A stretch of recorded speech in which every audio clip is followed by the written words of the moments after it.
So we have a first for everybody. This is a first. Kathy Kokos is right next to me. I like to joke that since I got this role during the pandemic, I have seen Kathy and Teresa in person less than a dozen times in a year and a half. But we work together all day, every day. So that's kind of fun. And Kathy will be handling Q&A in the latter portion of today's Kitsap Digital Hour. So you'll hear from her shortly, but we have to be really conscious about who speaks when, because otherwise we get this great reverb like we were in high school playing at a rock concert, which some of us may or may not have done. All right. Thanks a lot. Let's go ahead and get started with the Kitsap Digital Hour. We do this 4 times a year these days, and we have the great Steve Strauss with us today. More about Steve in a bit. As Kathy points out, we are coming to you from Bainbridge Island and Office Expats. We were up here meeting with the Kita client, so we thought we would crash Office Expats' wonderful facility and use it to host our webinar while Teresa is locking things down out of Suquamish. All right, so Steve Strauss is joining us. More on Steve in a bit. He's going to talk about using next level media to take your business to the next level and how you can use the different digital tools and digital content opportunities available to us in order to drive results for your business. But got a couple other things to mention. Our next Kitsap Digital Hour will be August 10th, and it is going to feature somebody who we're excited to bring to you, Jenna Finesse Tucker, who's going to talk about business credibility and credit, and all about how you can use credit in this different and challenging time of credit to get results for your business and life. And Jenna Finesse was on our calendar, but COVID happened. So, hey, we're excited to bring her to you in August. And the big news at Kita is we are hiring. We're hiring 2 positions for the Washington Autonomous Vehicle Cluster. If you're wondering what that is a 2-year effort and new program at Kita to build out a center of gravity for autonomous water vehicles and unmanned vehicles here in Kitsap, Washington and beyond. We're going to be hiring somebody to manage that program, the program manager, pretty self-explanatory. And we're going to be hiring someone to support that effort in terms of getting businesses, academics, entrepreneurs, sources of capital, and corporates to join that cluster. That'll be the business development and growth manager. So if you know somebody, email me or point them over to kitsapeda.me/wavec. All right, we are going to go to Steve Strauss now, who is an expert in all things small business. He's an author, he's a lawyer, he's a USA Today small business columnist, he's a speaker, he's an entrepreneur. He's translated his books into 8 languages. That's 7 more languages than I speak. The Small Business Bible that he wrote is one of his best-selling books of all time and a best-selling small business book of all time. He's got a new business out called Your Small Business Boom. Steve, educate us, please. Joe, thank you. The one thing you forgot to mention about me is I also live in the Great Northwest. And I know Kitsap County well. My best buddy lives up in Port Townsend. He might even be on the show today. If he is, hey, Jeff. And great to be with all of you. And thanks for having me. Let me get my deck up so we can do that. There we go. And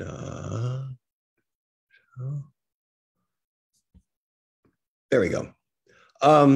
So as Joe said, I'm Steve Strauss. I am the small business columnist for USA Today and an author. I have 18 books out, and this is my latest one, my 4th child, Your Small Business Boom. And this book came about, and the topic of today's webinar comes from this book because, look, we're living in this weird time, thankfully, seems like the end of the pandemic, but everything shifted.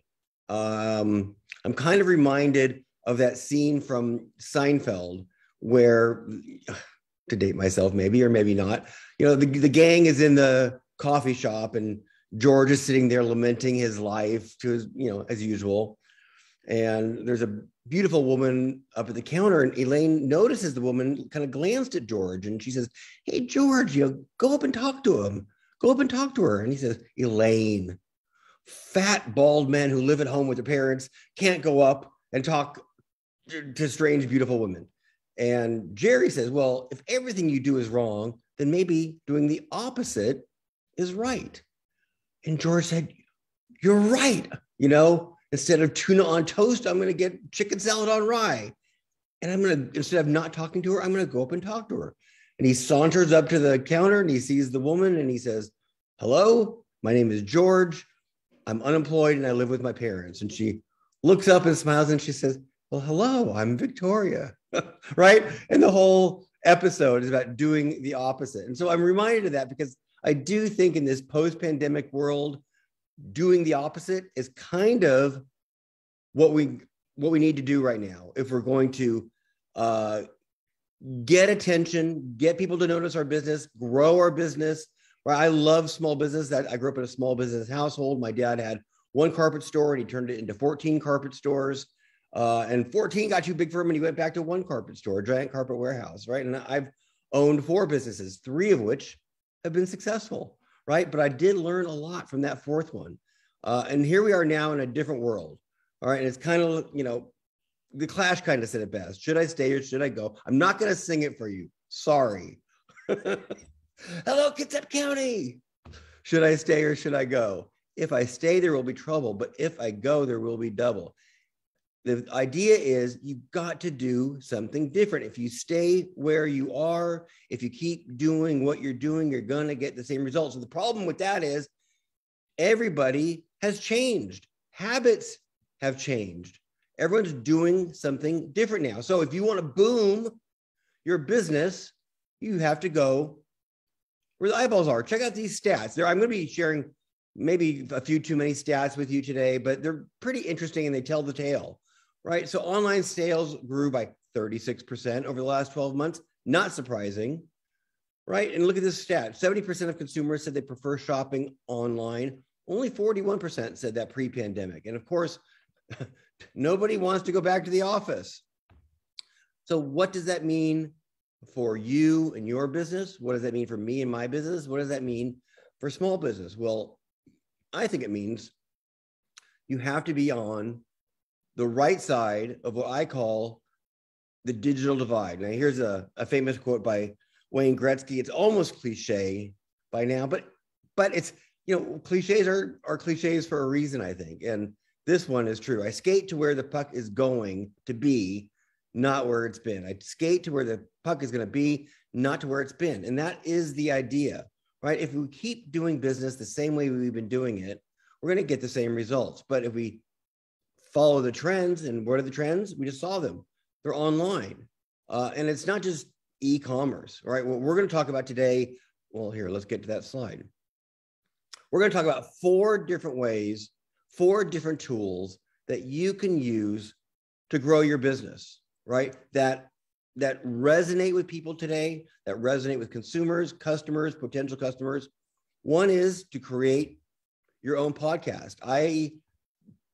Up until the pandemic, which, among other casualties, it was my own podcast was a casualty of the pandemic because I could no longer go into the studio for quite some time. So, but I podcasted for 7 years. I was a pioneer in the podcast world. And podcasting is an amazing way to grow your business, grow your brand. We'll get into that in a second. Secondly, webinars. Again, another digital tool that you can use, like this one, right? That gets people's attention. And I mean, think about it. Where else do you get someone's attention for a half hour straight or 45 minutes straight? If I do my job right, you're going to pay attention, right, for the next half hour, 45 minutes, and that's kind of incredible. Online, what's your attention span? It's probably like mine, not very long, but with a webinar, you get people's attention. And that's pretty special. And that allows you to forge a connection and it allows you to gently sell. Third, we're going to talk about video because video is, the rage for all reason. People love video. And then finally, we're going to talk about this idea of creating a loyal tribe of friends, fans, followers who love your business and your brand and your products and your service and what you do, and they'll follow you. And if you can create that tribe online, and we're going to talk about how to do that and how people have done it, then you're going to be able to share your products with them, your businesses with them, your ideas with them, your expertise with them. And, they're going to maybe want to buy something from you. That's kind of how it works. So let's dig into the number one, which is podcasting. Now, I know it must seem like, everyone has a podcast these days, and there is a little truth to that. That podcasts have become incredibly popular. I got some stats here I want to share with you, though. Check it out. Every week, more than 50 million people, 50 million people listen to podcasts. That's an incredible number. Of those, listeners typically listen to 5 shows a week. And of those, they typically subscribe to 6 different podcasts. So podcasts have become incredibly popular, and they can help your business in so many ways. So this idea that they're popular, yes, people like podcasts, they listen to podcasts. They can be really lucrative. I'm going to, in the next slide, tell you the story of a guy named John Lee Dumas. And John started out, I'm not going to tell my story now, but he started out with no podcasts and 0 listeners, and he makes well over $1 million a year right now with his Entrepreneurs on Fire podcast. I podcasted, as I said, for 7 years, and I ended up with great sponsors for my podcast. Microsoft sponsored my podcast for many years, and they paid me some good money. SAP sponsored my podcast. A couple other people sponsored my podcast. That certainly is possible. Podcasting is great for branding in 2 different ways. One, it's great for branding your business, right? If you continually mention your business, or your business is part of your podcast and people listen, they're going to become aware of your business. And what is branding? Branding is just getting your business in the mind of people. And so that when they need what it is you sell, they remember you. That's really what the brand is, right? It is your promise to customers. And when they needed whatever it is you sell and they remember your business, great. Well, they have to remember your business. And how is that going to happen? By branding. And how are you going to brand it? By podcasting. Maybe even more, maybe even better is the personal branding that happens when you podcast. And because all of a sudden you're the expert, right? You do a podcast, you interview people in your industry, you interview someone who wrote a book, you're the center of the show. So you must know more. It's your show. The show may have your name in the title. My podcast was called Small Business with Steve Strauss. And I called it that for a reason, because 1, that's what it was about.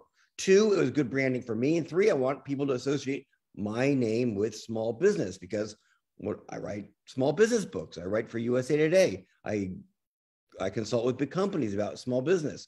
So for me, when I had a show called Small Business with Steve Strauss, it was fantastic branding. Well, the same can be true for you.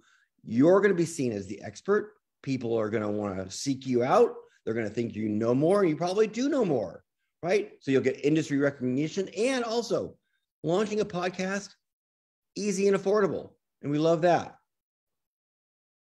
But how do we do it? Let's figure out how we do it. Oh, I was going to tell you about John Lee Dumas. So there's my little show there at the bottom, and it's below John Lee Dumas, because I never got this guy really figured it out. Look, I had a nice show.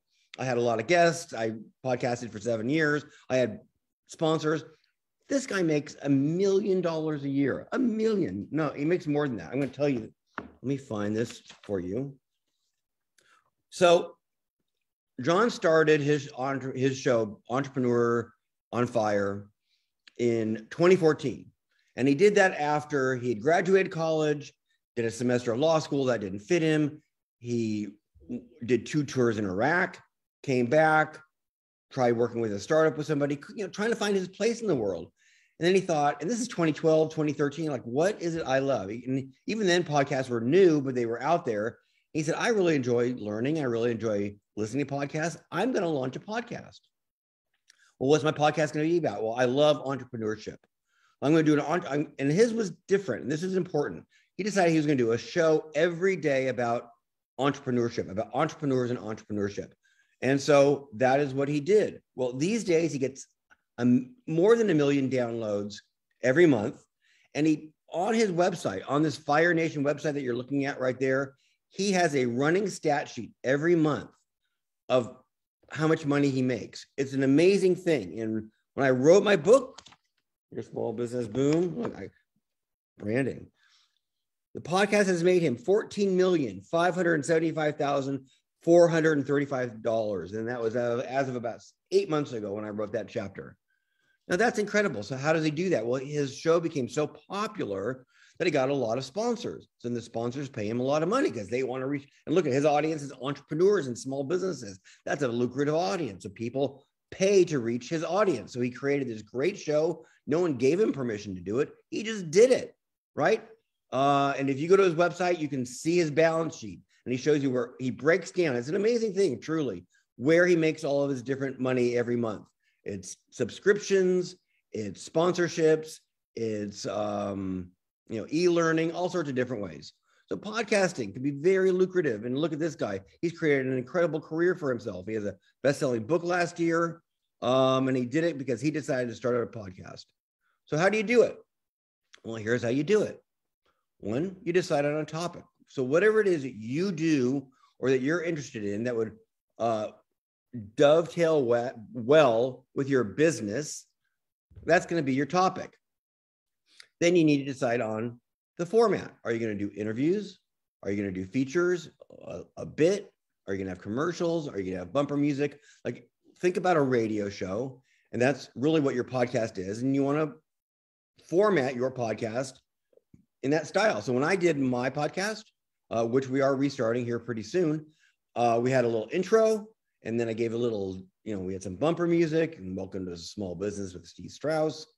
And then I did a little feature, I called it, where I gave a tip. Then we had an ad. Then we had some bumper music. And then I had a long interview. We would always, look at, there's two things that our podcasts are great for. One is you get to interview other people, but you might also want to think about becoming a guest on different podcasts, because all of these podcasts that people have need guests, right? And just as lucrative as it can be to host a show, it can be similarly valuable, better than lucrative. It could be similarly valuable to be a guest on our show. So most shows need guests. If you're going to have a show, you're going to probably need guests. So things like that, you're going to need a host or hosts. Having a co-host is always great. Someone to bounce ideas and stick off of. And then you want to think about how often you're going to do your show. I do suggest you do it at kind of once a week, not a whole lot every other week. It's kind of hard to get traction. Once a month, kind of a waste of your time, in my opinion. You need to get some traction. You want to get listeners. Listeners like regularity. They want to know that every Tuesday the show drops, right? That kind of thing. You think about the podcast you listen to, that it's a fairly regular thing. But if the show doesn't drop for 3 weeks, then all of a sudden there's 2 in a week, and then there's one a month later, you're going to have a hard time getting regular listenership. So regularity, important. How do you do it? Here's some of the nitty gritty. You can either record the show on your own, or you can have someone help you do it. I ended up hiring an engineer and going into a studio because I didn't, one, want to deal with all that stuff, and two, it's not my skill set. I wanted somebody who would record the show, put it together, put it onto iTunes, put it onto Stitcher. My engineer, Greg, did all those things for me. But you could do it on your own. It's not hard to do at all. I mean, if you want to do a video podcast, and we're doing one, this is a webinar, but it's going on to Facebook Live. And I know people who do their Zoom chats. It becomes their podcast of sorts, their vidcast. And then, it plays live on Facebook. But you can also here's the second bullet point, Anchor.fm. These are all do-it-yourself tools. Anchor.fm, GarageBand on a Mac, Adobe Audition, Audacity. Those are all do-it-yourself tools that are pretty great. If you need guests, and as I said, we all need guests, matchmaker.fm is a great tool for finding guests. Haro, if you've never heard of Haro, it stands for Help a Reporter Out. And it is a daily list of mostly news outlets that are looking for experts. But it also could be, and I've used it and people use it, podcasters looking for guests. So let's say you do a show about wooden boats in your wooden boats, and you go to the Wooden Boat Festival in Port Townsend and things like that, and you need a boat expert. You can go on to Haro, do a listing. You're going to find some people who want to be on your show. So Haro is a great thing. Then you want to just look at your network and industry and things like that. And then once you have your show and you record your show and you engineer it and it sounds great, then you're going to post it. And that would be on Apple Podcasts, Google Play, TuneIn, iHeartRadio, SoundCloud, Spotify, Stitcher. There's lots of places where podcasts live, not just Apple Podcasts. So you want to think about that as well. But this is really a great way to get your name out there, grow your expertise, build your brand, get people to pay attention to you, and you have an ad for your business at the end of your podcast, and all of a sudden you're getting more work. Marketing it, it's work. There's a lot of podcasts. So you market it, and you know how to market it because you have a business. But it would be, you start with your network, you go to your social media, you ask people to subscribe and share and review. One of the things I learned, which is a great insider tip, is I would always find guests. I had lots of people who wanted to be a guest on my show. I would always find guests who had a big social following. And by big, I mean, at least 5,000 Twitter followers or Facebook likes or Instagram, at least 5, the more the merrier. Because once their show goes live on the air, you tell them that, look, we'd love to have you on the show, but we do want you to blast it out once the show goes live. And of course, they're going to say yes, because they want the publicity and the promotion as well. So if you can find guests who have a social following, and then you make a deal with those guests that they're going to promote the show when their show comes out, then all of a sudden people are really finding out about your show in a very organic way. And that's the best way. So there's also podcast clubs you can join. And I have a list of them there in the bottom bullet. You can post your transcript.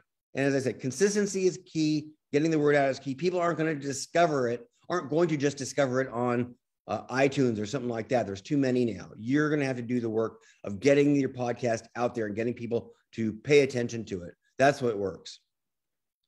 All right. The second idea that we're going to talk about is webinars. To be on the right side of the digital divide, using webinars like this one is a great way to build your brand and grow your business. They are brandtastic. Webinars also can have an incredible reach. And one of the things I also love them is because that reach is live, right? We have some people on the show here with us today, on the webinar with us today, but this webinar is also being recorded.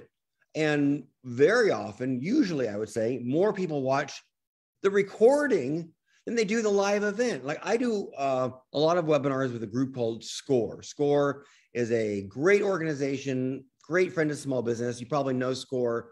They have branches all over the country, and SCORE has an amazing webinar program where when they have people do webinars, thousands of people show up. Now, how amazing is that SCORE gets people to pay attention to their brand and business and tools and skills and offers, right? Once a week for 45 minutes, 3,000 people are tuning in because they have a really strong webinar presence. And for me, when I get to present for them, how great is that? I get to present in front of 3,000 people. But this is no different here today with Kitsap, because even though it's a smaller initial audience, the listening later makes up for it, and it lives forever, and it's a great tool. Webinars are also great because they are visual, like this medium we're using right now. It's visual. It's not just auditory, right? So it lives and it's substantive. And it's also a great way to grow your list. One of the things I'm going to talk about at the end of the webinar is having a big list. Well, that list is valuable because people want to hear from you. If you get people to opt in, that's an amazing thing, because when someone opts in, it means they want to hear from you later on. And in the marketing world, that's incredible, right? Like someone's giving you permission to contact them. Well, one way they're going to opt in is if you're offering a big, great webinar or a small, great webinar. That's a great way to get people to opt in. So, as I just said, there's lots of benefits to having a webinar, real-time audio, easy presentation of the slides, surveys and polls. We're going to do a poll here in a second. Sharing it's easy. And this idea of thought leadership that I've talked about a couple times now is really substantial in the webinar world, because you're establishing yourself as the expert. You're creating a graphical representation of what you do. Look at every slide, you see my book there on the bottom. Why? Because I'm branding myself. I'm using this as my tool. I'm trying to offer great, valuable information. And our friends at Kitsap are offering you great, valuable information, and no one's charging for it.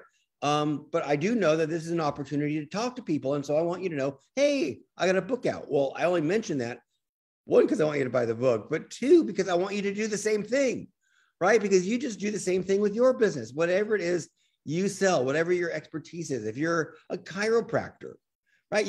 That's a great idea for webinars, teaching people about how to be more healthy. And in the bottom, whatever product or where your office is, or your office, address, whatever it is, you can use that in a very gentle way, not hitting people over the head. You're giving them great information, but in the process of giving them that great information, you're also telling them, hey, check me out. So webinars, you're on the right side of the digital divide. People are paying attention to it. We're online. We're on our computers all day. Great way to get them to do that. How do you create a webinar? Again, very simple, very easy. Just as with the podcast, you decide on a topic, and here you have to pick a platform. Your webinar has to live somewhere. Now, we're doing this one via Zoom and Facebook Live, and that's a fine way. But there are also webinar hosts. So I list them here for you. ReadyTalk, GoToWebinar, Zoom, Zoho Meeting, Webinar Jam, On24. These are all great webinar companies. You go to one of these companies, you sign up for a plan, they walk you through it, you create your deck, and they help you promote it. And then the tools to, run the webinar from their platform are super intuitive, super easy. And that's it. You practice, you get it out there, you market it, and you market it some more, and then you market it some more, because it's so hard to get people's attention in this day and age. And you get their attention by getting your name out there and, marketing and marketing and marketing. So, and your webinar is part of your marketing. All right.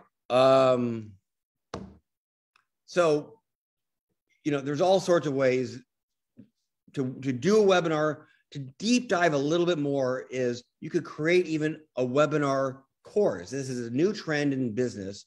It's a new trend for experts and professionals. It's really great, as I show here, for thought leadership and growing an audience. There are different sites like Teachable, Thinkific, Podia, and they help you create a whole course. So this is a great way to monetize your webinar. Well, part of the problem with podcasting and webinars is, how do you get to monetize it? Well, either you're going to get a sponsor or you could sell it, right? Those are kind of the two ways you would do it. Well, creating a webinar course allows you to sell your webinar. And you can create a course I could create a course on how to start your own small business. And maybe I'm doing that right now, right? And then you sell it for $49.95, or you sell expert coaching for $997. We've seen those ads many times. So these are really, again, easy to use, very user-friendly, and a great way to monetize your expertise via webinars in a more expanded way, and in a money while you sleep way. You record your webinar, you put it up, you put it for sale, and all of a sudden, 2 a.m, somebody finds it and you've made some money, and that's for something you did 6 months ago. We like that. All right, number 3, video. Check it out. Video is, have you watched a video yet today? Well, maybe you haven't, but I can bet you're going to probably watch a video today, because that's what people do online. 44% of people say they're more likely to buy a product if they watch a video. 81% say video is their most preferred kind of social media content. 88% of people spend more time on a site with video. Video is popular, and there's one more really popular thing about it. And look at this number 2, video. And I think this is maybe my favorite stat, maybe of all the stats I've shared with you or am going to share with you today. Video ranks higher for search engine optimization, for SEO, right? The gold standard of marketing these days is to get on a page 1 Google result, right? Somebody searches for something that you sell, they type it into Google and they find your page on page 1. That's incredible. Well, you have a 53 times better chance of landing on the first page of Google if your page contains video. Read that sentence again. That's an amazing thing. Video is your secret weapon. And here's our poll. So take a look, and we'd love to know, are you using video to promote your business or communicate with your customers? There's your possible answers, and we will find out in a moment, right? Other reasons video is great. It's great for mobile. You know, we're all on our phone these days. We're all watching video on our phone these days, right? We're reading on our phone these days. We're running our business. You know, my USA Today column today is about running your business on your phone, right? And so video is great for that. It's also easy to share. There's lots of options. So there's the poll. We're going to say goodbye to that now. All right. So how do you, let's see. No, but I want to. Look at that. Okay. So you're in the right place. So let's figure out how we make those videos. The great news is that it's not so hard to make a video these days, right? We're living in the YouTube era. No one expects your videos to be perfect. No one expects to see a perfect video, right? So I'm going to close that and there we go. There we go. So to make a video, how are we going to do it? There's a couple ways to do it. You're going to either use your smartphone, your iPhone, or even better, you're going to maybe set up a nicer thing in your office and create a little studio. Look at that last bullet point right there, MariSmith.com. Mari Smith is a woman I know. She's called the Queen of Facebook. And she teaches people how to do Facebook Live and how to use Facebook properly. And Mari's a friend of mine. And so I'm only mentioning because I know what an expert she is in this world with her 500,000 followers and things like that. But she has a great tutorial on her website about how to create video out of your home office. You know, what equipment do you need, things like that. So I would suggest you check that out, right? You're going to need some lighting. You're going to need, I have in front of me a ring light and things like that. Another way to make video is like this video we see on the right here, this whiteboard video. That I use a tool called Doodly, Doodly, and it's a really super easy to use tool. And you can make these cool whiteboard videos. People love watching whiteboard videos. They pay attention to them. So video is a really great thing to have on your homepage. It's a great thing to have on your website. I mean, what can you make videos about? Well, oh, hold on. It's not the slide I thought I had. You can make videos about anything, right? You can do product reviews. You can do behind the scenes. People love behind the scenes look at your business. You can do tips. You can do a walkthrough, you know, see what other people in your industry are making videos about. You're going to get some great ideas there. Let me give you an example of somebody who really did it right. So it is hard to say anyone won the pandemic. I don't think anyone won, but this woman here, her name is Adrienne Mishler. And if anyone won the pandemic, it's Adrienne. She became known as the reigning queen of pandemic yoga. I learned about her because at the beginning of the pandemic, my daughter said, my yoga studio closed. And my daughter said, well, go find Adrienne. Adrienne, well, on YouTube, if you Google yoga or you search for yoga on YouTube, you're going to find yoga by Adrienne. And she's really lovely and fantastic and great. But for our purposes, she really figured out how to use video to grow her business. She started out in 2014 or so, and she started making videos and posting them online. And then finally, her business partner said, let's really figure out what do people search for when they search for video. They don't just search for, yoga. Turns out, once they did their deep dive into the SEO of YouTube, people search for very specific yoga. Yoga, you'll see here, for weight loss. Yoga for back pain. Yoga for seniors. Yoga for beginners. So Adrienne started making those kind of classes, right? Naming them that. And then all of a sudden, her classes exploded. These days, she has 20 million subscribers. And the vast majority came during the pandemic when people were yoga for stress relief, right? All of a sudden, you found Adrienne, you found her beautiful class, really easy. It was free. She makes well over $1 million a year because I know that only because I saw a profile of her in the New York Times, and that's what the New York Times says. So that's what I say. So that's pretty great. And then the final idea we're going to talk about here today, and I got so much to say in such a short little amount of time to say it, is creating a loyal tribe of friends and fans and followers and customers. So there on the right is a podcast I know of called the Bad Crypto Podcast. And the guy there on the right is a guy named Joel Comm. Joel has since become a friend of mine, or from before this, but this guy knows how to create a tribe. And creating a tribe is so important because if you get 1,000 people who love your business, it doesn't need to be 100,000 or 10,000. You get 500 people who really love your business, who like it, who follow what you do. That's kind of an amazing thing. Well, Joel has done it not once, not twice, at least 3 times. I've seen him create tribes of people who really follow what he does in different platforms, 10,000 people, 50,000 people. When Twitter came out, he jumped on Twitter. He ended up writing a book called Twitter Power, and he ended up with 800,000 Twitter followers, right? But some of us, like, I would just run with that for 20 years. But Joel, he did the same thing on Facebook. And then when crypto started, like in 2017, he launched this podcast. I didn't even know crypto was around in 2017, but it was. And he has this Bad Crypto Podcast. And Joel has this idea that the key is to jump in and do something authentic, be real, share great value. And here, I got it in the book. I'm going to let actually Joel tell us how to do it. He says,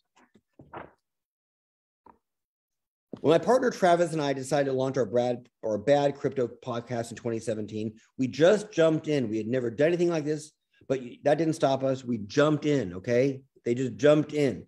I cannot emphasize this next point strongly enough. Everything is storytelling. You have to tell a great story that is so compelling that other people will want to tell it for you. If you do that, they will become evangelists for your story, and they will become invested in your success. You tell a great story, you tell it in a compelling way, you tell it in a way that resonates with somebody else, they're going to become invested in that story. He said artists really get this concept. Everything they do tells a story, but business people do not get it. They like to talk about, does this sound familiar? They like to talk about products and features, blah, blah, blah. Who wants to repeat that? No one. But when you tell a great story, then people will volunteer to share it. People love stories. So once we decided to do a show about crypto, we started telling the crypto story and our crypto story. And I would suggest that's what you do, whatever it is you're going to do, but you just do it. Whatever it is you're passionate about, just start. Start talking, start recording, start taping, record a damn show. Even if you feel like you don't have total clarity. And I think this is so important. The important thing is to get started. You'll figure it out along the way. And if your community can hear your passion, and if they get your authenticity, they will respond. They will become your cheerleader, and they will help spread the world. So that's how you begin to get a devoted, passionate tribe, no matter what it is you're doing. It works like this. Know me, like me, trust me, pay me. All right. So that's kind of the key. And I'm running really quite low on time. So tools you can use to get people to grow your email list. Here's a bunch of tools you can use to get people to opt in, grow your list, get people to follow you, free workshops, webinars, quizzes, ebooks, get people to opt in. Don't bombard them with spam, give them great value, tell you a story. They're going to want to know more from you. All right. So you got to think big, think different, think new, and boom. And look at, why is the FE red? Because you noticed that, right? Because it was different. You got to be a little different. You can be a little different. People are going to pay attention to that. So that's what we're going to do. We're going to be on the right side of the digital divide, be a little different, and succeed. If people want to get a hold of me, you can go to my website, which is MrAllBiz.com. If If you want to buy the book, God bless you. Go to Amazon, type in Small Business Boom, or you can see some reviews there at smallbusinessboom.com. Or always you can email me at mrallbiz.com. So great to be with you. And I think we're going to answer some questions now. Yep, we are, Mr. AllBiz. So the first one is, what's the recommended length of a weekly podcast? Great question. So it's interesting how podcasting has become kind of a long form storytelling thing. Like I've recently been listening to a podcast about Saturday Night Live. We have Dana Carvey and David Spade interviewing different SNL members. Those podcasts are an hour and a half long. That's crazy. That's a long time to get someone to listen. And I think for us mere mortals who, not everyone hears it, I don't think we can pull that off. I think, 20 minutes, 30 minutes, the time, I always think the time it takes someone to do a quick workout, that's kind of the perfect amount of time for a podcast. So 20, 30 minutes. I've also experimented with short podcasts, like 5 and 7 minutes.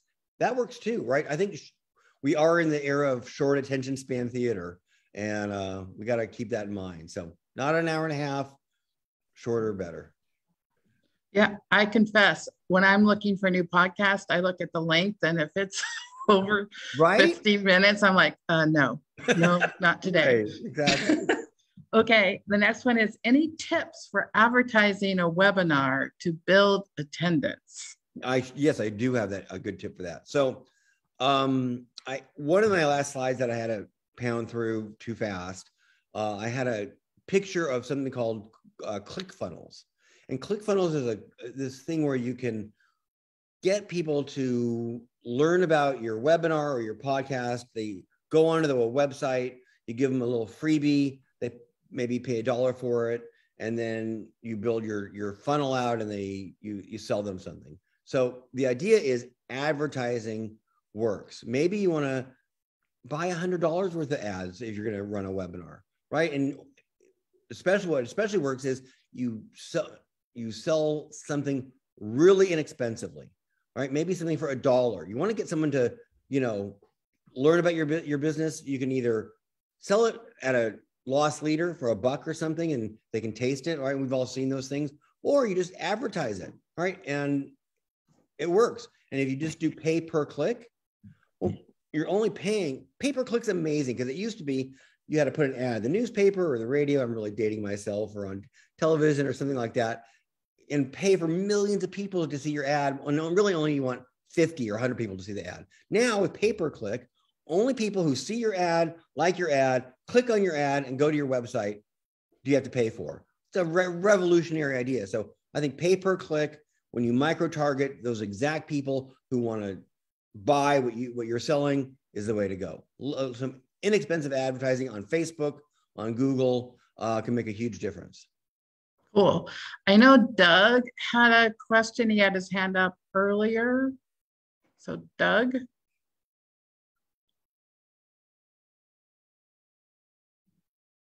Are you still there? You still there, Doug?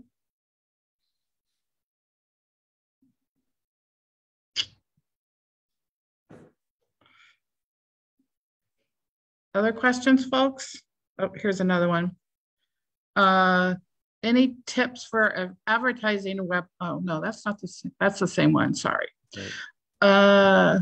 So who has their hand up? Too many moving parts. Okay. Jeffrey. Good morning. My name is Jeffrey, and it's great to see you, Mr. Strauss, Steve. And I got a question about the reoccurring podcasting. You said once a week is really recommended. I did say that, yeah.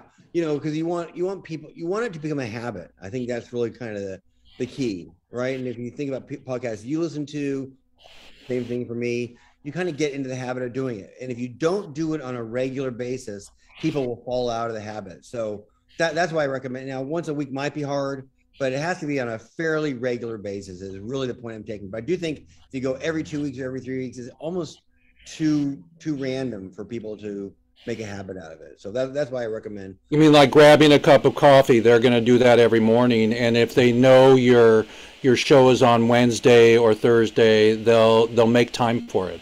Exactly. Yes, that's exactly right. Oh, fantastic. Okay, thank you so much, and very good, Grasshopper. Shabbat Shalom. Shabbat Shalom. I've noticed that some of the podcasters encourage people to become part of a special group, whether it's through Patreon or some other forum. What are your thoughts on that? Yeah, it's the same idea I've been talking about, creating a tribe, right? And if you can get people to be engaged with what you do, but the only way that really happens is if they're getting something out of it, right? They're not doing you a favor, you're doing them a favor. If you think about what it is your people want, if they want to be part of that special group and they get something special out of being part of the group, then they're going to join. But if it's just joining for joining's sake, it's going to be harder to accomplish, I think. So Steve, you do such a great job on camera. You're engaging and you're natural. Do you have any tips for people who are a little camera shy? Yeah. And you know what? So I've done not a lot, but I've done some media training, and then I've done a lot of media. And it's so cliche to say be yourself, but what works for me is I get kind of excited and I talk with my hands, and I've tried not doing that and didn't, it felt truncated, right? So I just think however you communicate is how you need to communicate. And it comes across on camera that you're being authentic and you're being your real self. And whatever your real self is, that's what people want to see. And especially we keep hearing about millennials. What do they want from brands? They want authenticity. People can see through BS pretty easy these days. And so, yeah, I understand being intimidated, being on camera. But if you just feel like you're just talk how you talk. I do ramp it up a little bit because I'm on camera. And I do think it plays better to be engaging. But mostly I think, you can't be dry. If your personality is quiet, maybe you can figure out a way to use that, but be your authentic self. And if I use a little Yiddish and I talk with my hands, when you like it or you don't, but what you see is what you get. I personally think hand talkers are the best. All right. Thank you. I agree. I'm not seeing any other questions. Right. Do we want to do the drawing? Yeah, so we're going to give away a copy of the book, Your Small Business Boom, Explosive Ideas to Grow Your Business, Make More Money, and Thrive in a Volatile World. And someone's going to get a free copy, and I'm going to autograph it and send it to them. So take it away. Okay, it's thinking.